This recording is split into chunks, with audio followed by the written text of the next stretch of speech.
Continuamos hoy con el estudio expositivo del Evangelio de Lucas y estamos entrando en el capítulo 8, así que pido que abran sus Biblias por favor y me acompañen en la lectura.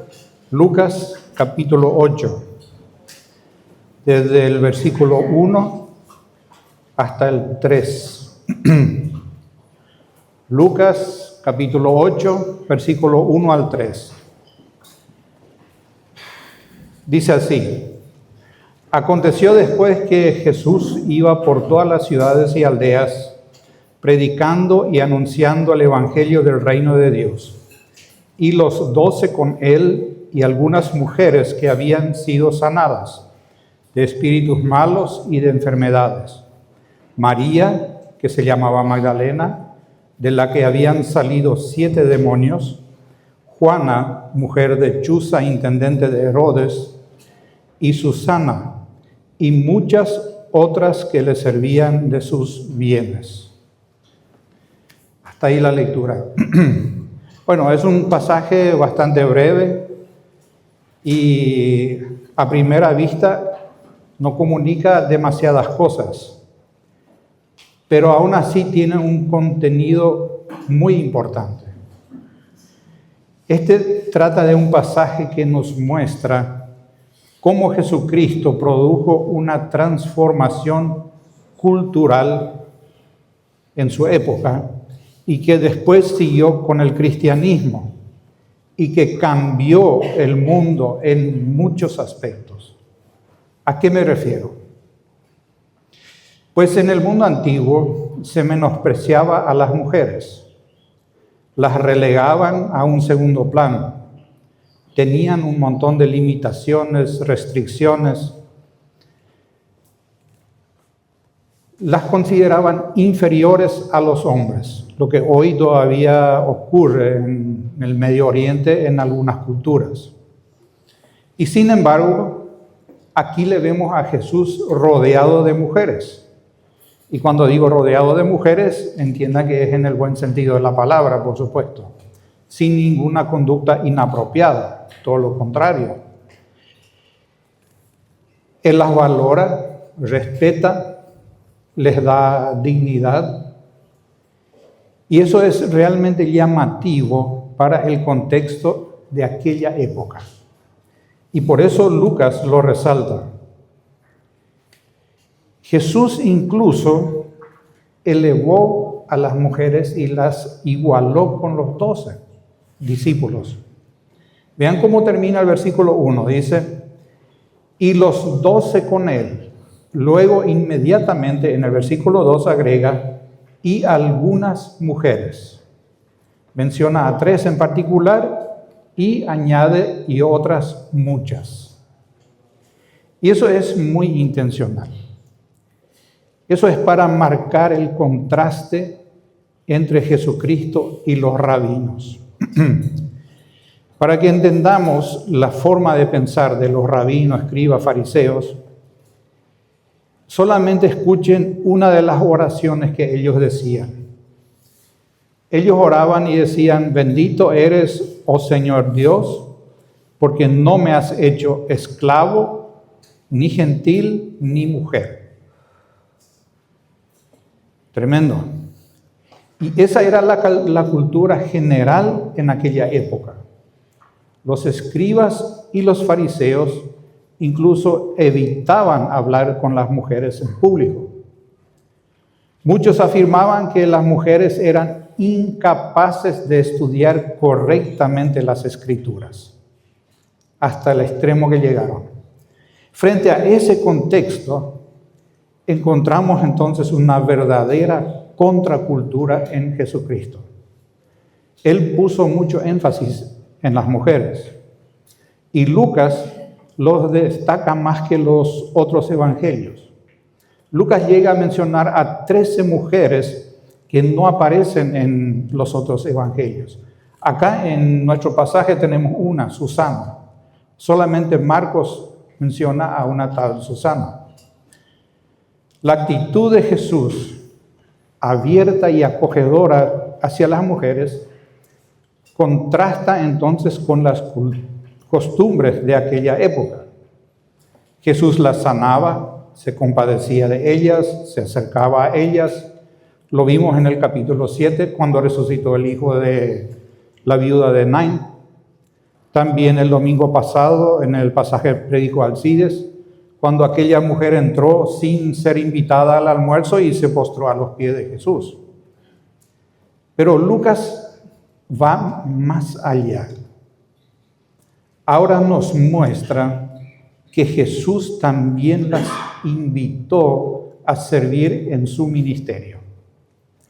Él, a diferencia de los demás líderes, las valoró al punto de llevarlas consigo. Las capacitó, las preparó para enseñarnos que son una parte fundamental de la iglesia. Les dio el mismo trato que a los apóstoles y sus demás discípulos. Y eso es justamente lo que más llama la atención en este pasaje. El Señor Jesucristo discipulando a un grupo de mujeres. Por supuesto, formó a los futuros líderes de la iglesia, pero dentro de ese grupo exclusivo también había mujeres. Con eso Jesús destaca la importancia de tener mujeres capacitadas e instruidas dentro de la iglesia. Así que ustedes, hermanas, son fundamentales en la iglesia. Y por más que su trabajo no sea tan visible como el de los hombres, son fundamentales. Así que hoy vamos a hablarle más a las hermanas que a los hombres. Le va a tocar en otra ocasión. Y les doy otros datos interesantes.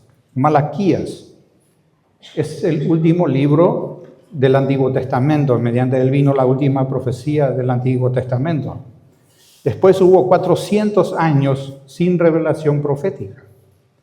Y la primera profecía, después de 400 años de silencio, podemos decir, vino a una mujer. La registra el Nuevo Testamento, proviene Elizabeth, la prima de María. ¿Se acuerdan cuando María se dio cuenta que estaba embarazada? Se fue a visitarle a su prima Elizabeth, que estaba embarazada de Juan el Bautista. Y cuando se encuentran, Juan el Bautista se mueve en su vientre y Elizabeth profetiza acerca de María. Con eso se rompieron los 4 siglos de silencio y fue por medio de una mujer. Son datos que fácilmente pasan desapercibidos, pero Lucas las menciona y los hace intencionalmente. Y voy a mencionar algunos pasajes más para que se vea mejor. Los primeros capítulos de Lucas dominan María, Elizabeth y Ana.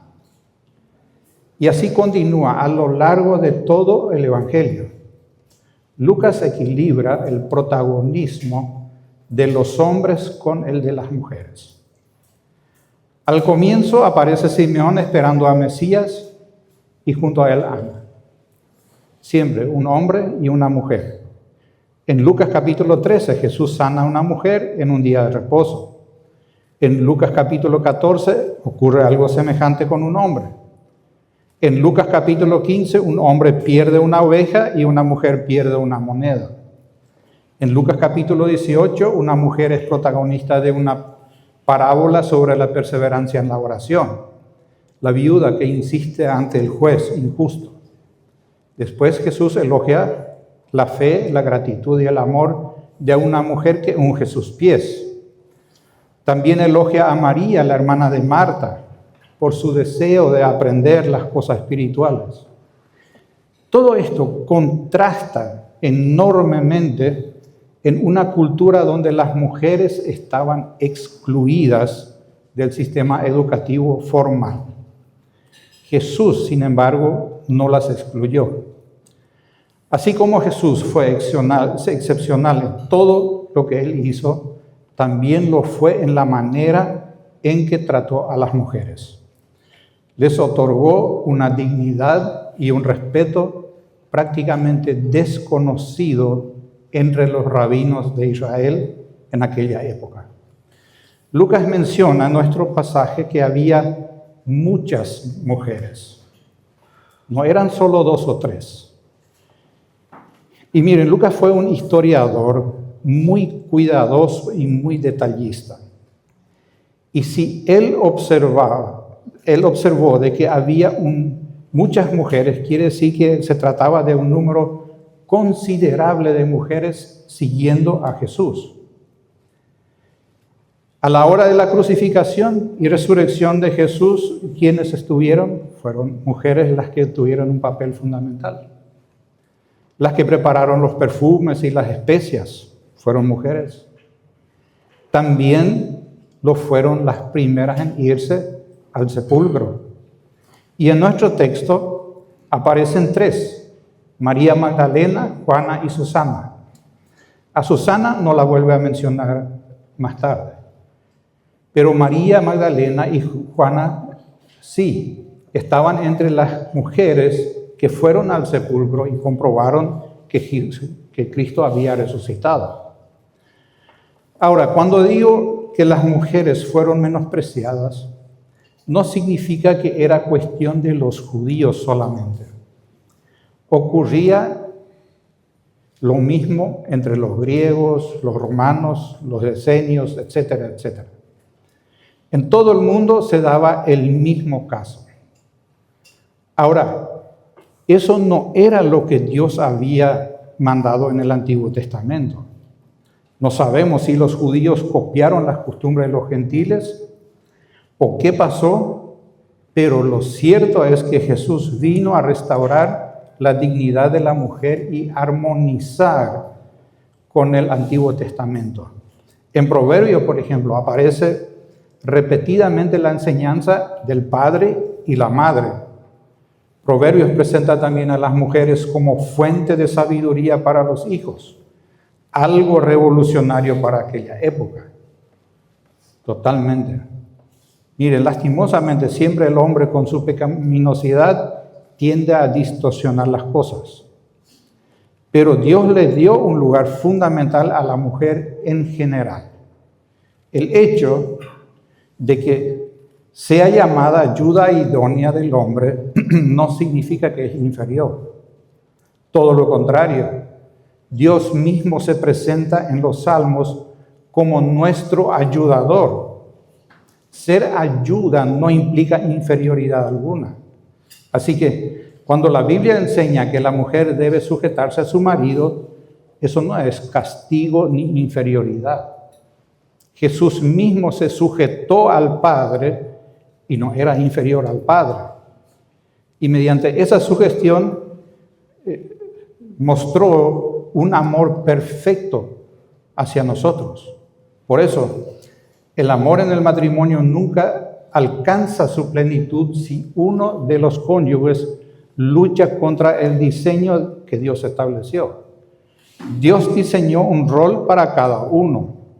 Y cualquier desviación de ese diseño tiene consecuencias negativas.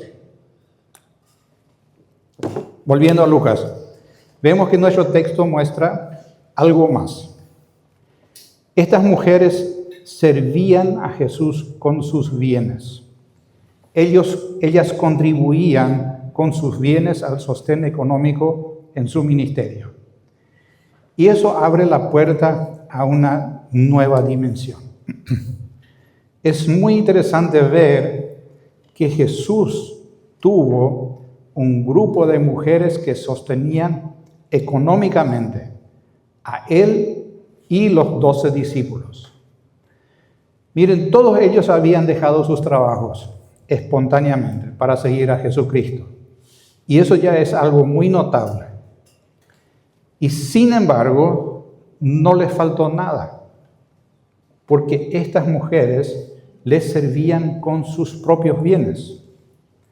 Y si leemos el Evangelio de Lucas con mucha atención, nos damos cuenta de que lo hicieron de todo corazón.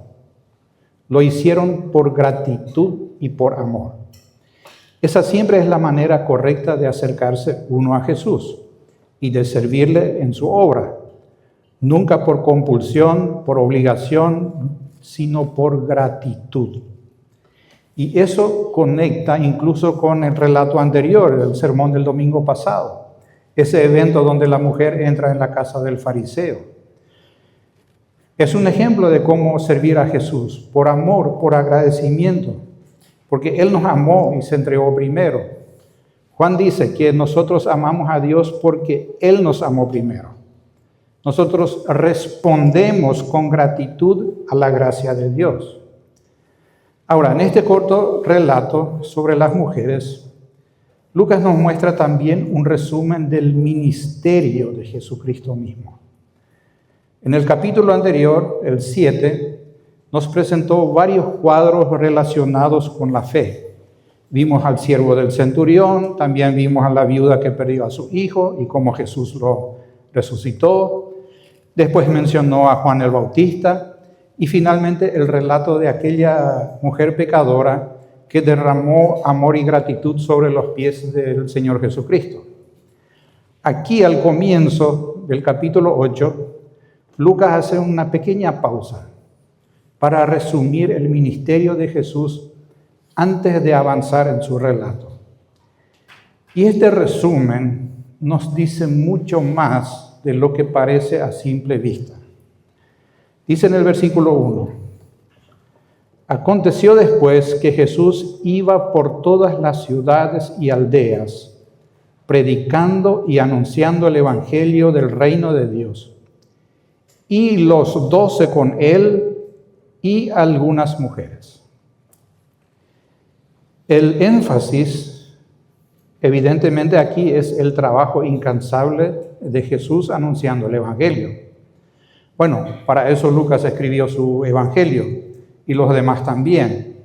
Es necesario que entendamos qué es el evangelio y anunciarlo correctamente. Pero quiero que presten atención a lo siguiente. El que iba predicando era Jesús. Él predicaba. Fue Jesús quien anunciaba el evangelio. El papel de los discípulos aquí consistía en acompañar y observar, y en aprender de lo observado. Galilea no era una región muy grande, tenía aproximadamente 100 por 60 kilómetros, la mitad de lo que es nuestro departamento San Pedro, para tener una idea. Según el historiador Flavio Josefo, existían alrededor de 200 ciudades, aldeas, compañías allí. 204, dice él, para ser preciso. No era muy grande, pero igual resultaba ser una tarea agotadora recorrerlo todo a pie. Y Jesús lo hizo, caminando constantemente de pueblo en pueblo, proclamando el reino de Dios, anunciando el perdón de pecados, llamando al arrepentimiento. Y al mismo tiempo formaba a sus discípulos. Ese sin duda fue uno de sus principales propósitos, formar a sus discípulos. Para eso los llevó consigo en todas partes. Y eso nos enseña de qué se trata el discipulado. La forma en que Jesús los preparó es el verdadero discipulado bíblico. ¿En qué consiste? Pues en llevar a alguien contigo en el camino de la vida. Permitir que la otra persona observe tu vida.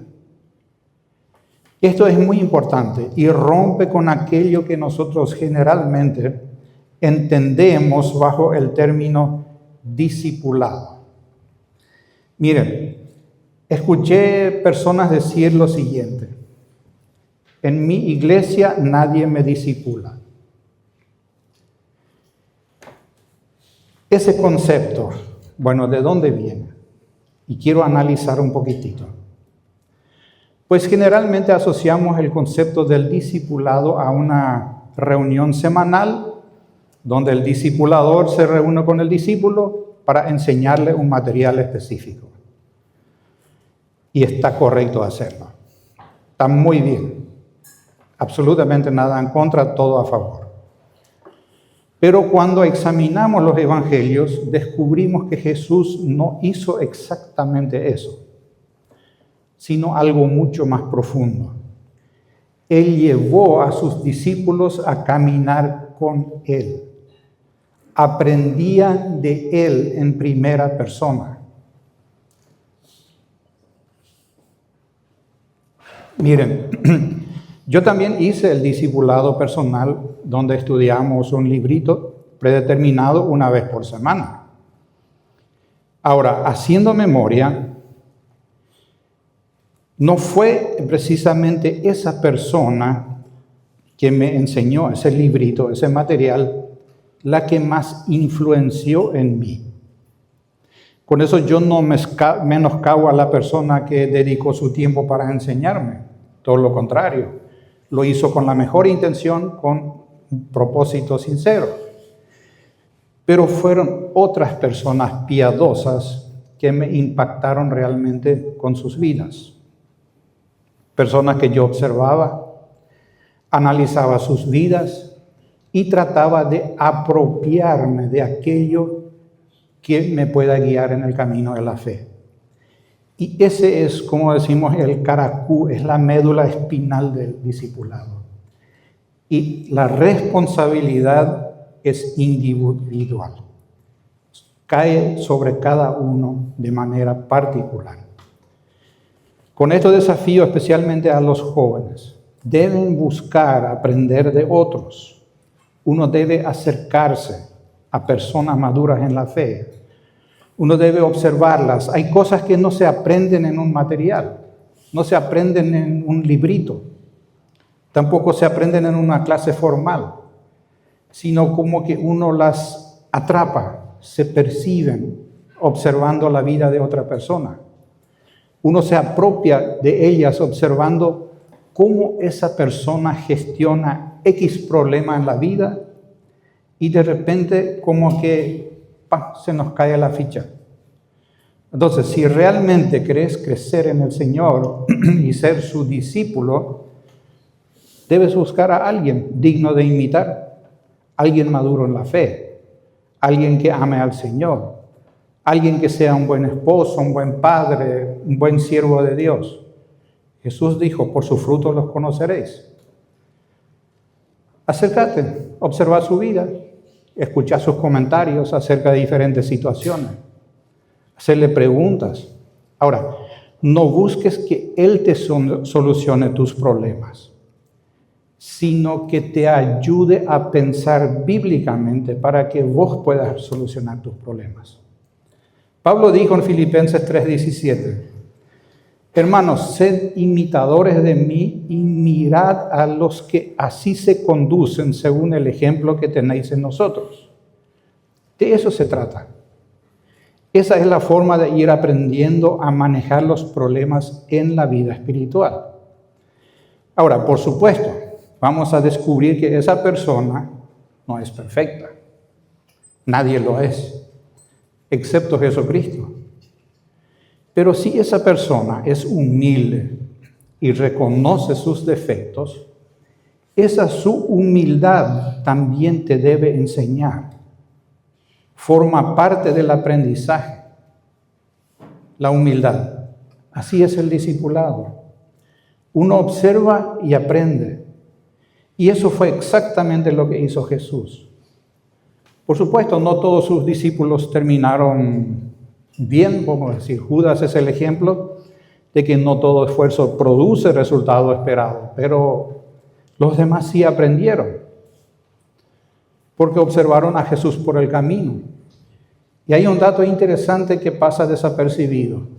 Lucas estructura gran parte de su relato alrededor de un viaje. Y bueno, Marcos también lo hace. Siempre aparece Jesús caminando. Y eso se intensifica a partir de Lucas capítulo 9, cuando ya decididamente Jesús avanza lentamente hacia Jerusalén. Y sus discípulos con él. Ellos caminan con él, observan cómo reacciona, cómo responde, cómo ora, cómo trata a las personas. observa cómo confronta a los fariseos y hasta cómo corrige a sus propios seguidores. Lo observan todo y así aprenden. Ese es el verdadero discipulado. Con eso no desprecio los materiales de enseñanza, vuelvo a repetir, son útiles, incluso necesarios para enseñar doctrina. Pero el discipulado no termina ahí. Abarca mucho más que completar un material y aprender los fundamentos de la fe. Implica abrir el corazón, compartir la vida, aprender cómo seguir a Jesucristo. Miren, es parecido a un aprendiz de mecánica automotriz, el famoso secre, como le llamamos, ¿verdad? Entra y ¿qué hace primero? Barre el taller y lo limpia, lo que no da gusto, y observa al mecánico, al profesional. De a poco va haciendo algunas tareas, cambia una rueda, ajusta un tornillo, bajo la supervisión del mecánico, y así va aprendiendo. Más o menos así lo hicieron los discípulos. Lo sorprendente es que dentro de ese contexto de discipulado encontramos a muchas mujeres en este pasaje. Entonces, aparte de preparar a los 12, Jesús también discipuló a mujeres. Eso era algo nuevo, algo que ningún rabino haría jamás. Nadie invertiría su tiempo en discipular a mujeres. Pero para Jesús fue prioritaria. Él marcó un contraste extraordinario en cuanto a la valoración de la mujer. Un comentarista dijo que el viaje con Jesús constituye el marco básico para comprender el crecimiento de los discípulos.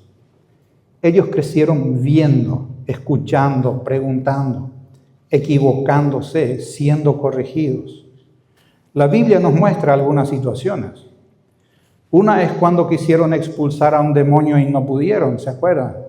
Pero con certeza hubo muchas otras situaciones en las que habrán preguntado, Jesús, ¿y por qué esto? ¿Y por qué aquello? ¿Y por qué de esta manera? Y Jesús enseñándoles pacientemente. Cuando discutieron acerca de quién sería el mayor, lo que leímos hace rato, Él los corrigió. Y así en cada equivocación los instruyó, porque siempre estaba allí presente, caminaban juntos. Entonces, podemos sacar el principio de que debemos imitar a Jesús absolutamente en este aspecto. Me refiero al ministerio itinerante y no exactamente. Cuando observamos a Pablo, vemos que no replicó exactamente el mismo modelo del ministerio itinerante de Jesús. Pablo no recorrió simplemente lugares predicando y sanando enfermos.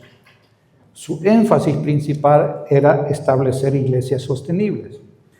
Y eso nos enseña que los creyentes debemos estar conectados a una iglesia local. Sin embargo, seguimos viendo hermanos muy sinceros que predican el evangelio por todas partes, como lo hizo Jesucristo. E incluso intentan iniciar obras, pero al poco tiempo todo desaparece. ¿Por qué? Porque no quedó una iglesia establecida. Si uno evangeliza una comunidad, pero no deja una iglesia, esas personas terminan flotando sin dirección. Entonces, ¿por qué Jesús no fundó iglesias? Pues porque el periodo de la iglesia todavía no había comenzado. ¿Cuándo eso? La iglesia nació recién después de Jesucristo y se fundamenta en Jesucristo. Dice Efesios 2, 20 y 21, siendo la piedra principal del ángulo Jesucristo mismo, en quien todo el edificio, la iglesia, bien coordinado, va creciendo. Nosotros hoy vivimos en el tiempo de la iglesia. Por eso debemos procurar que las personas se integren a una iglesia para crecer, discipular y perseverar en la fe. Ese es el patrón que vemos desarrollado posteriormente en el Nuevo Testamento. El modelo bíblico no es solamente predicar, sino plantar iglesias. Y para plantar iglesias necesitamos hombres que califiquen como anciano o pastor. Y para calificar como anciano o pastor hay que capacitarse, hay que ser discipulado primero. Ahora, por supuesto, no está mal predicar donde sea. La Biblia nos manda a hacerlo. Ir por todo el mundo y predicar el Evangelio. Solo que agrega después, enseñándoles que guarden todas las cosas que os he mandado. Y para enseñar todas las cosas, hace falta alguien capacitado para hacerlo. ¿Y un lugar en donde? No es comunicar solamente el mensaje de salvación. No podemos conformarnos con cumplir solo la mitad de la gran comisión. Los comentaristas coinciden en que el hecho de que Jesús recorría todas las ciudades y aldeas predicando tenía el propósito principal de preparar a los 12 para la obra que ellos realizarían después. Y no precisamente para sentar un modelo a seguir. Porque cuando leemos el libro de Hechos observamos que tanto Pablo como los demás siempre fueron encomendados por una iglesia para ir a algún lugar. Nunca se fueron por iniciativa propia, como llanero solitario. Y volviendo a nuestro texto, dicen los versículos 2 y 3. Y algunas mujeres que habían sido sanadas de espíritus malos y de enfermedades. María, que se llamaba Magdalena, de la que habían salido 7 demonios. Juana, mujer de Chuza, intendente de Herodes. Y Susana, y otras muchas que les servían de sus bienes. No sabemos el trasfondo de cada una de estas mujeres, excepto de María Magdalena, que fue liberada de 7 demonios, y Juana, que era mujer de Chuza, intendente de Herodes. De las demás no nos brinda ni un solo detalle. Y quiero poner un poco la lupa sobre María Magdalena. A lo largo de la historia se difundió la idea de que María Magdalena había sido prostituta. Sin embargo, la Biblia no lo menciona. Lo único que afirma es que estuvo endemoniada. Entonces, ¿de dónde salió esa idea? Pues dicen que fue el Papa Gregorio Magno el que popularizó la idea en los años 600 después de Cristo. Pero es improbable que sea cierto, más diría imposible, porque la Biblia nunca relaciona la posesión demoníaca y la perversión sexual en forma directa. Los endemoniados dicen que se lastimaban a sí mismos, vivían fuera de control en cuevas, causaban daños a otros, pero nunca los menciona con pecados sexuales. No existe entonces motivo bíblico para afirmar que María Magdalena fue prostituta. Y lo digo porque sé que en internet hay videos y todo eso que busca torcer nuestra mente. Así que si algo de eso se te pegó en tu mente, sácalo afuera. Es mentira, es difamación. Considero importante aclararlo por el estigma que tiene, ya que ella es probablemente, después de María, la madre de Jesús, la mujer que más se menciona en todo el Nuevo Testamento. Fue una mujer creyente y devota. Estuvo presente en la crucifixión y también en la resurrección. Fue una de las mujeres que preparó los perfumes para ungir el cuerpo de Jesús, y cuando fue al sepulcro para hacerlo, lo encontró vacío porque el Señor ya había resucitado. Y el hecho de que Lucas la describe como de la que habían salido 7 demonios, eso tenemos que conectar con el pasaje anterior.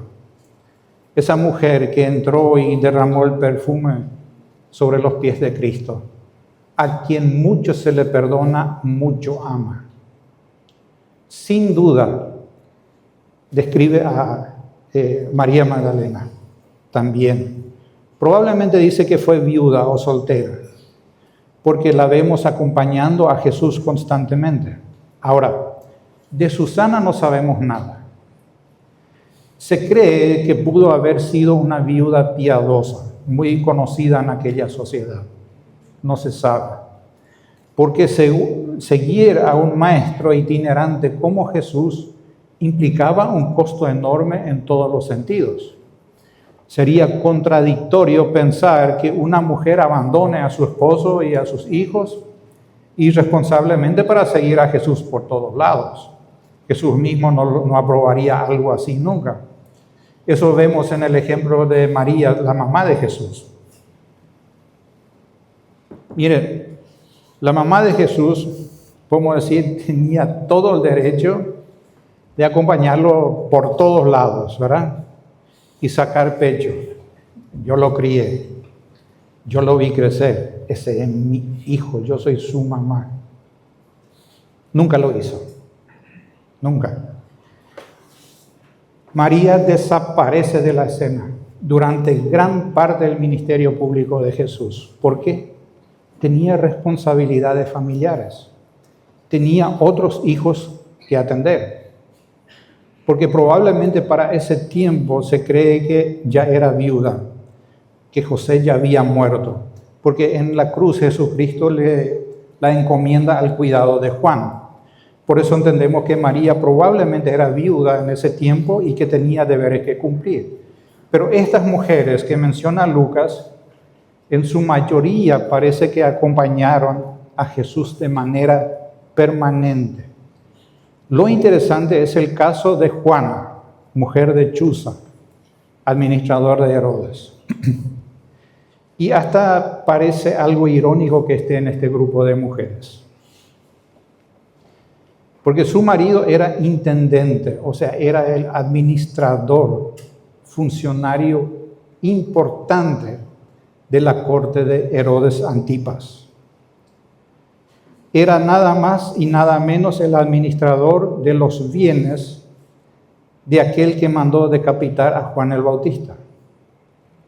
Y esto sugiere que Juana pertenecía a una familia acomodada y con acceso a los círculos de poder.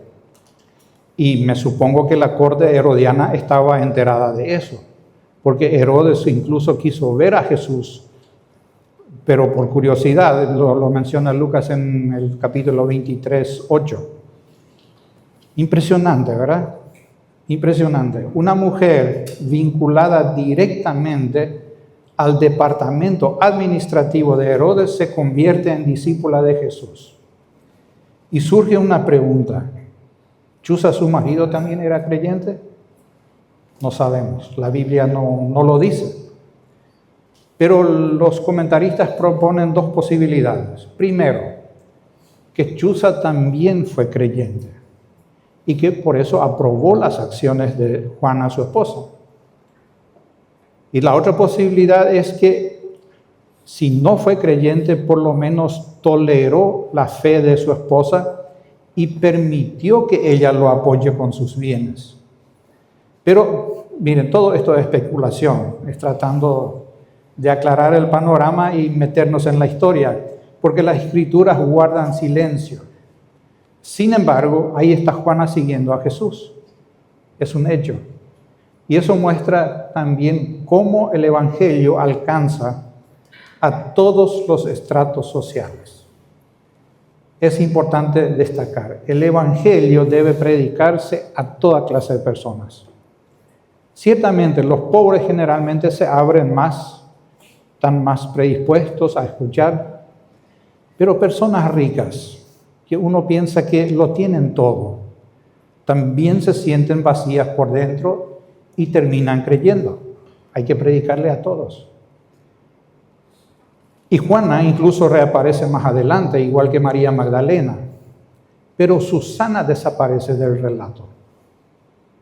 Entonces, ¿por qué Lucas menciona a una tal Susana?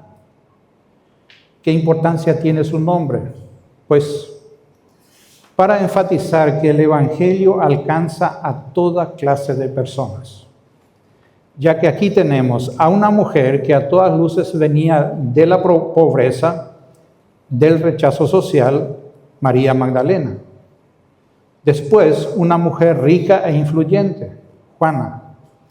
Y una mujer anónima, Susana. Y estas mujeres le servían de sus bienes. La palabra original que se traduce como servían pertenece a la familia de palabras de donde viene el término diácono. Servían a Jesús mediante sus posesiones materiales, sus bienes, sus recursos económicos, etc. Sostenían económicamente el ministerio de Jesús de alguna manera. Porque Jesús y sus discípulos, ¿de qué vivían? Miren, primero fueron 12, más tarde vamos a ver que aparecen 70. Y más adelante, incluso tenemos un número de 120. No sabemos cuántos fueron en total. Y eso implica un costo enorme. Bueno, aquí tenemos parte de la respuesta. Y nuevamente, debemos entonces replicar el manejo económico, imitar a Jesús de manera literal. Bueno, mucho ya se debatió sobre este punto. Algunos creen que sí, un pastor debe vivir por fe. Que un anciano, un pastor, debe abandonar su trabajo secular y vivir por fe. Sin embargo, el Nuevo Testamento muestra otra realidad. Pablo, por ejemplo, llegó a fabricar tiendas. Así que se pueden combinar ambas cosas, trabajo secular y ministerio.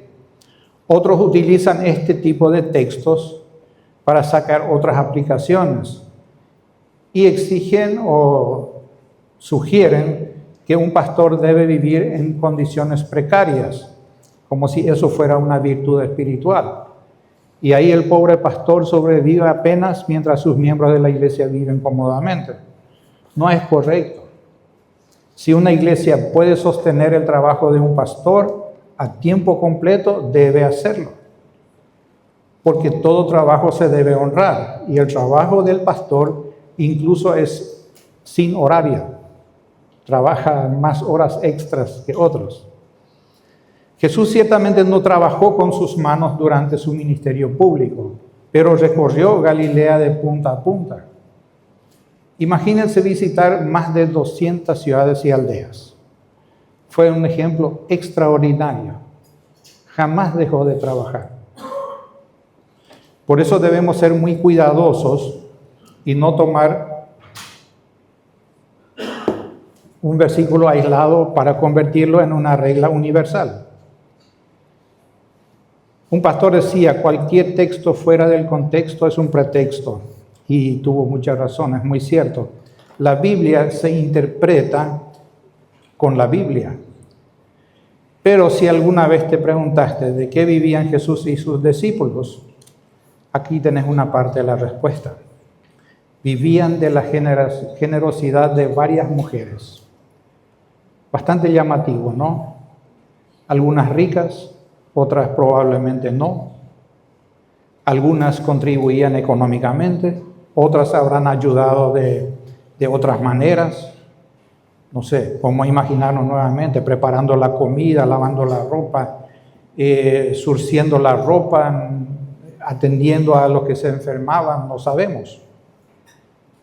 Cómo apoyaban, no sabemos, pero sí sabemos que los hacían de todo corazón. Ni una estuvo ahí por obligación. Dice un comentarista, hay mujeres desconocidas en este grupo. Hay mujeres con pasados rotos. Hay mujeres ricas y hay mujeres pobres. De toda clase vinieron y apoyaron a Jesús. Así también la iglesia nunca habría progresado si no fuera por las mujeres. Jesús honró a estas mujeres. Y si Él las valoró e incluyó en su ministerio, entonces cada iglesia debería incluirlas en todas las maneras que Dios lo permite mediante su palabra. Alentarlas, prepararlas para la obra. Y permítanme sacar 4 reflexiones sobre este pasaje. Saqué algunos principios que son incorrectos en cuanto al manejo. Y quiero sacar 4 principios para ir terminando que sí son correctos. La primera tiene que ver con el discipulado. Ya lo mencioné. Pero vale la pena repetirlo. Discipular es estar con alguien. Por supuesto, no 24/7. Pero vamos a decir, apegarse a alguien, compartir con esa persona, ver cómo hace las cosas. Por eso, si alguien siente que Dios le llama al ministerio y desea ser formado para servir al Señor, lo primero que debe hacer es observar, acercarse, buscar oportunidades. Ahora, el discipulado requiere sabiduría de ambos. El que quiere aprender debe buscar activamente a alguien que pueda enseñarle. Y el que enseña debe ser sabio al decidir en quién invertir su tiempo. Entonces, el que invierte su tiempo, ¿qué debe tener en cuenta? Pablo dijo a Timoteo: lo que has oído de mí ante muchos testigos, esto encarga a hombres fieles, que sean idóneos para enseñar también a otros. La fidelidad es requisito excluyente. Jesucristo un día le va a decir a los suyos: sobre poco has sido fiel, sobre mucho te pondré. La fidelidad es una virtud que cuando se arraiga en una persona, se convierte en su característica. Es un condicionante indispensable. Luego debe tener un corazón dispuesto a sacrificarse por otros y, por último, humildad. Miren, por una persona así, cualquier líder está dispuesto a invertir su tiempo. Y como iglesia debemos orar para que Dios levante hombres que quieran servirle como pastores, como ancianos, como diáconos, lo que sea. Miren, algunos temen el oficio de pastor o anciano. Parece muy duro, muy pesado. Pero por la gracia de Dios, Alcides y yo no consideramos el ministerio como una carga insoportable. Lo consideramos un privilegio. Es una de las tareas más hermosas que existen.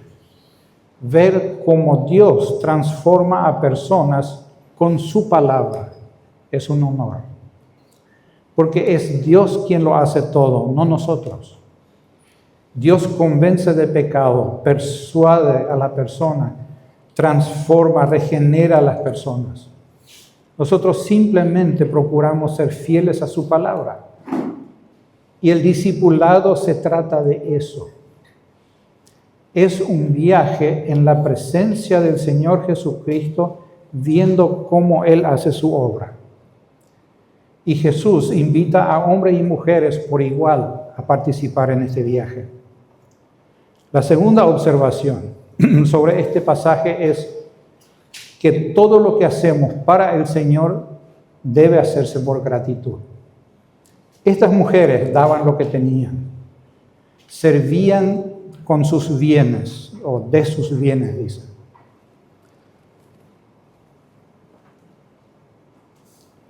Y lo hacían por amor. Miren, es evidente que todo ministerio necesita diferentes recursos. Algunos sirven en primera línea de batalla y otros proveen para que puedan concentrarse en la obra. Y me vino a la mente una imagen que se compuso.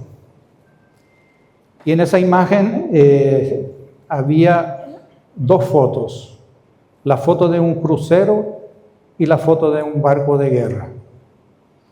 Y debajo de la foto del crucero decía: la iglesia no es un crucero donde el 80% se divierte y el 20% restante les sirve. Y bajo la foto del barco de guerra decía: la iglesia es como un barco de guerra, donde el 100% sirve y tiene su función. Únicamente así una iglesia prospera.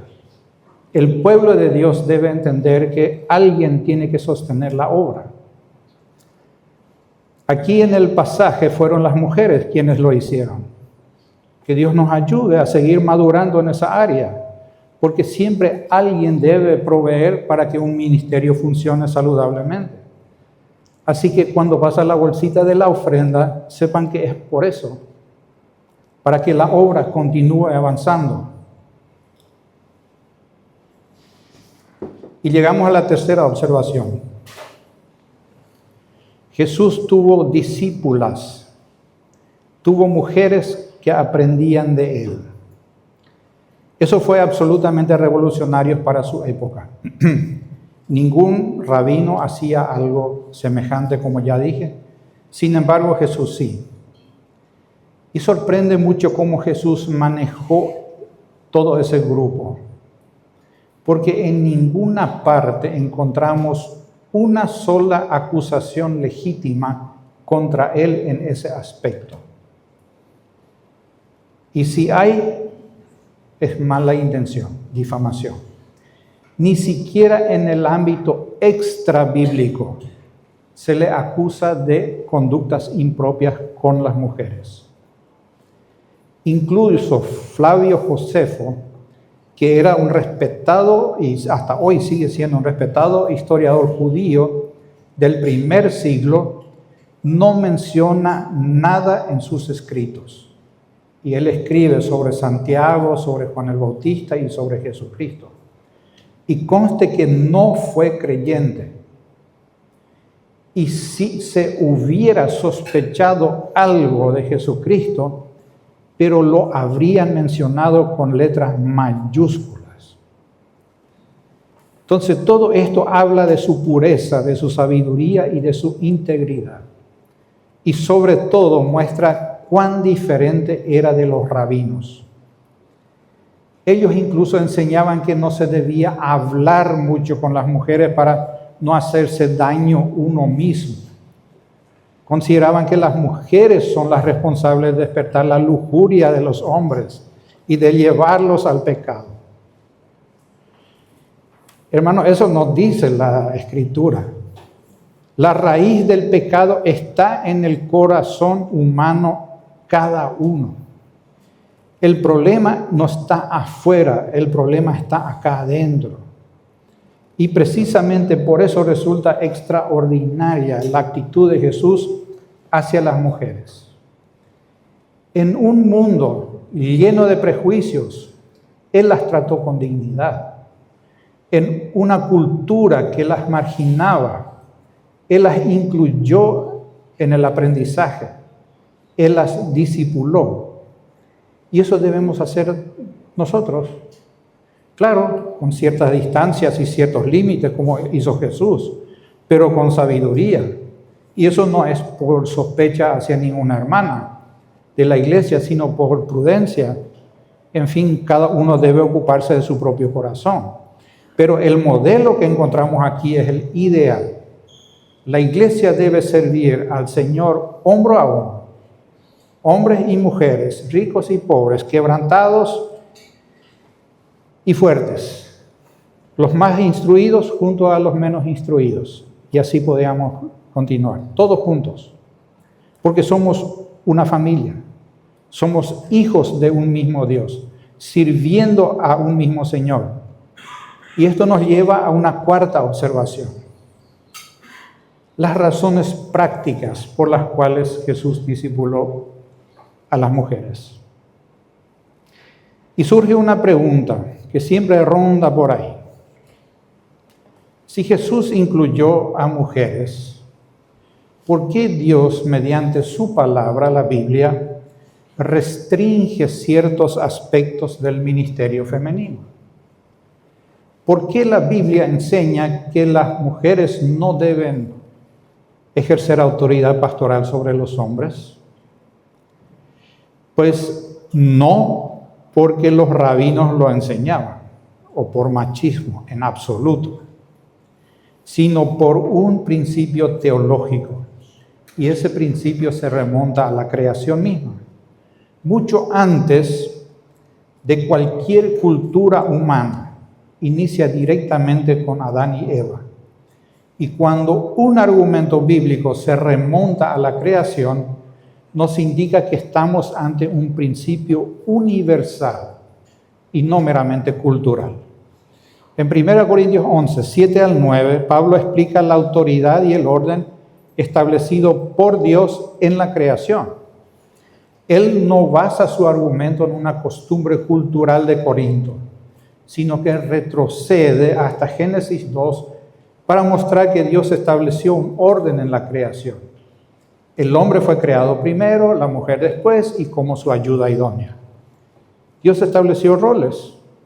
Por eso, en todo el contexto de 1 Corintios 11, 2 al 16, Pablo enseña que debe existir una manifestación visible de respeto hacia las distinciones y los roles que Dios estableció entre el hombre y la mujer.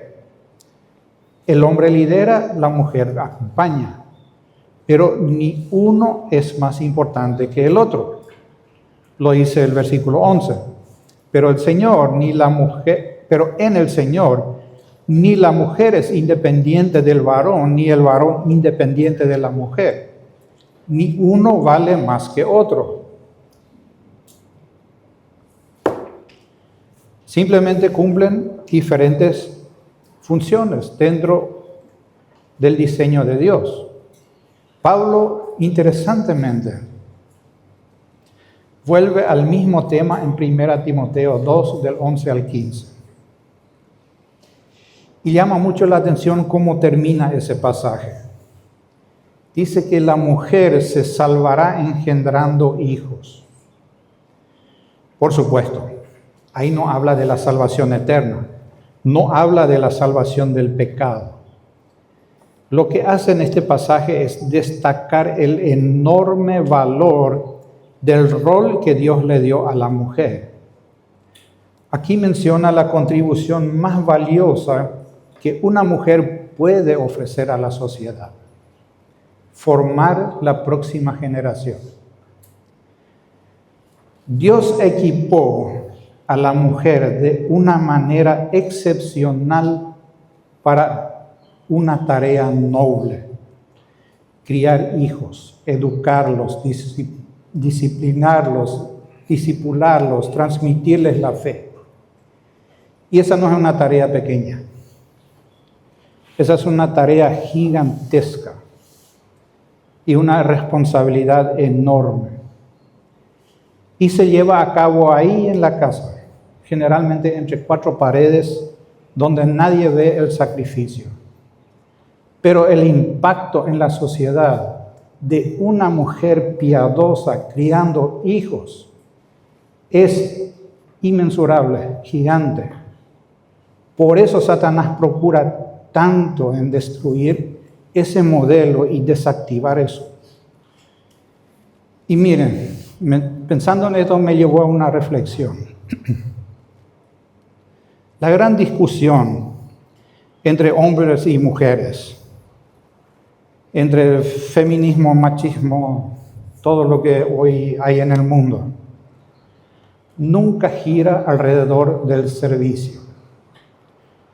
Nunca discutimos quién va a servir más, si los hombres o las mujeres.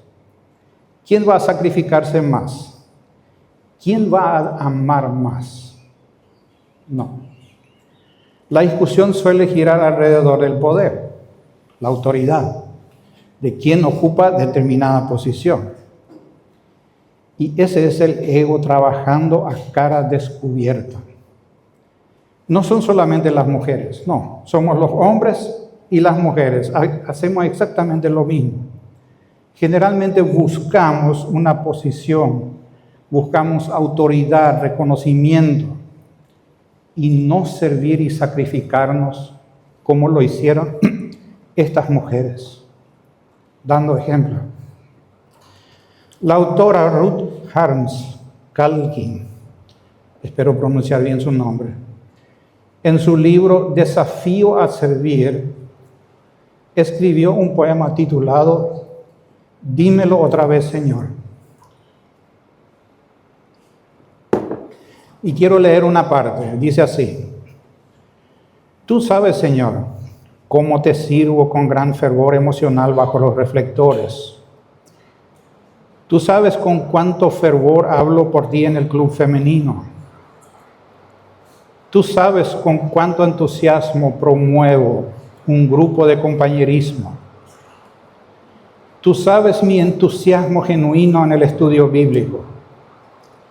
Y hace una pausa.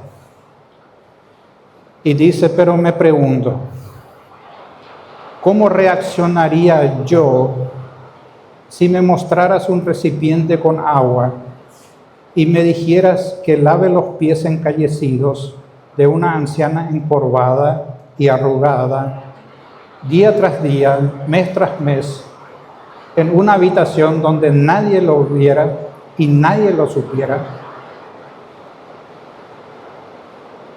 Hermanos, ahí muere el ego. El juego del ego se terminó ahí. Porque el verdadero servicio no busca aplausos, no busca reconocimiento, no busca posiciones. Y eso mismo hicieron estas mujeres que Dios honra en este pasaje mediante la pluma de Lucas. Vamos a orar. Padre, te damos gracias porque dotaste nuestra iglesia de mujeres y también de hombres que hacen muchísimas cosas que nadie ve. Nadie las aplaude, nadie las reconoce, nadie las menciona. Pero Padre, sabemos que tú las ves. Y algún día escucharán de tu boca aquellas palabras tan reconfortantes. Bien, buen siervo y fiel. Sobre poco has sido fiel, sobre mucho te pondré. Y ese día descubrirán también que nada de lo que hicimos para Cristo pasó desapercibido delante de ti.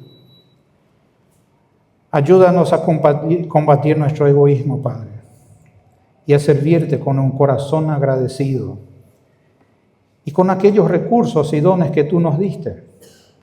Cualquiera que fuese, Padre, si el de predicar, de servir, de enseñanza, exhortación, repartir, presidir, hacer misericordia, Padre, tú a cada uno le diste. Tú solo nos pides que seamos fieles con aquello que tú nos confiaste. Ayúdanos a ser realmente fieles, humildes y servirte a ti. En nombre de Cristo Jesús lo pedimos. Amén.